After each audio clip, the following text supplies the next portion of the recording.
नमस्कार दोस्तों, आज हम जानेंगे गरुड़ पुराण दूसरा अध्याय।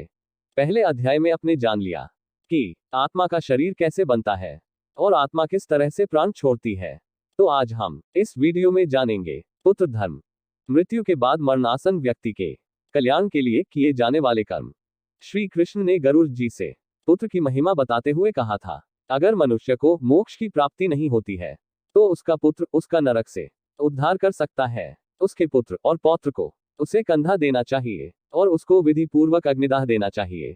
इसके लिए सबसे पहले भूमि को गोबर से लिपना चाहिए, फिर उस स्थान पर तिल और कुश बिछाकर उस व्यक्ति को कुशासन पर सुलाना चाहिए और उसके मुख में पंचरत्न डालने चाहिए। यह सब विधि पूर्वक करने से व्यक्ति अपने सारे पापों को जलाकर पाप मुक्त हो जाता है। भूमि पर मंडल बनाने से इस मंडल में ब्रह्मा, विष्णु, रुद्र, अग्नि, सारे देवता विराजमान हो जाते हैं। इसलिए यह मंडल का निर्माण करने का बहुत महत्व माना गया है। अगर भूमि पर मंडल का निर्माण नहीं किया हो और उस पर व्यक्ति प्राण त्याग कर देता है तो उसे दूसरी योनि प्राप्त नहीं होती, उसकी आत्मा हवा के साथ भटकती रहती है। भगवान बोले, तिल और कुश की महत्ता बहुत है। तिल को बहुत पवित्र माना गया है क्योंकि तिल की उत्पत्ति मेरे पसीने से हुई है। तिल के प्रयोग से असुर, दानव और दैत्य को भगा सकते हैं। एक तिल का दान करने से स्वर्ण के 32 सेर तिल के दान के बराबर माना जाता है। तिल का दान तर्पण दान और होम में दिया जाता है जो अक्षय होता है। कुश की उत्पत्ति मेरे शरीर के रोमों से हुई है। कुश के मूल में ब्रह्मा, विष्णु और शिव है। यह तीनों देव कुश में प्रतिष्ठित है। कुश की आवश्यकता देवताओं की तृप्ति के लिए है और तिल की आवश्यकता पितरों की तृप्ति के लिए है। श्राद्ध की विधि के अनुसार ही मनुष्य ब्रह्मा, विष्णु और पितृजनों को संतृप्त कर सकता है। ब्राह्मण, मंत्र, कुश, अग्नि तथा तुलसी का बार बार उपयोग करने से भी वह बासी नहीं होते। संसार में लोगों के मुक्ति प्रदान करने के साधनों में विष्णु एकादशी व्रत, गीता, तुलसी, ब्राह्मण और गौ का समावेश होता है। मृत्यु काल के समय मरण पाए हुए व्यक्ति के दोनों हाथों में कुश को रखा जाता है, जिसे व्यक्ति को विष्णुलोक की प्राप्ति होती है।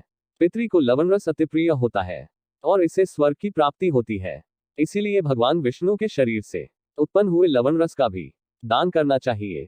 किसी व्यक्ति के लिए स्वर्ग के द्वार खोलने के लिए लवण का दान करने का बहुत महत्व है। उसके पास तुलसी का वृक्ष और शालग्राम की शिला को भी लाकर रखना चाहिए। उसके बाद विधि पूर्वक सूत्रों का पाठ करने से मनुष्य की मृत्यु मुक्तिदायक होती है। तत्पश्चात मरे हुए व्यक्ति के शरीर के विभिन्न स्थानों में सोने की शालाकाओं को रचने की विधि की जाती है, जिसमें एक शलाका मुख, एक शलाका नाक के दोनों छिद्रों, दो शलाकाएं नेत्र और कान और एक शलाका लिंग तथा एक शलाका उसके ब्रह्मांड में रखनी चाहिए। व्यक्ति के दोनों हाथ और कंठ के भाग में तुलसी को रखा जाता है।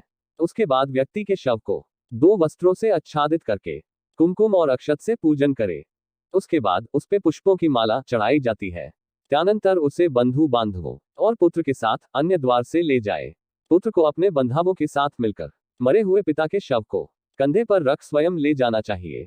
शव को शमशान ले जाकर पहले से ना जली हुई भूमि पर पूर्वाभिमुख या उत्तराभिमुख चिता का निर्माण कराए। चिता बनाने में चंदन, तुलसी तथा पलाश और लकड़ी का प्रयोग करना चाहिए।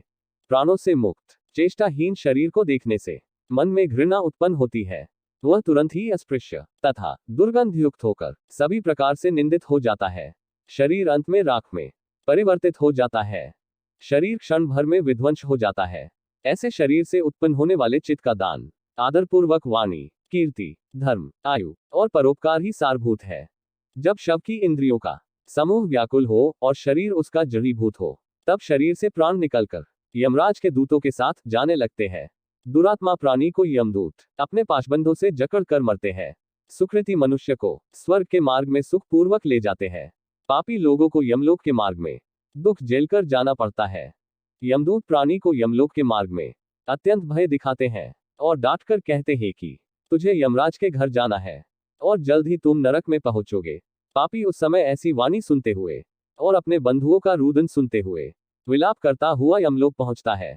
यमराज अपने लोक में चतुर्भुज रूप धारण करके शंख, चक्र और गदा से साधु पुरुष का आचरण करते हैं और पापियों के साथ दुर्व्यवहार करते हैं और उन्हें दंड देते हैं। यमराज प्रलयकालीन मेघ के समय गर्जना करने वाले हैं। वह बहुत बड़े भैंस पर सवार होते हैं। उनका स्वरूप अत्यंत भयंकर है। और स्वभाव से महाक्रोधी है। यमराज का रूप भीमकाय है और वह अपने हाथों में लोहे का दंड और पाश धारण करते हैं। पापी लोग उनके मुख तथा नेत्रों को देखने से ही डर जाते हैं। आपकी क्या राय है कमेंट करके बताएं और चैनल को सब्सक्राइब करना ना भूलिए। धन्यवाद।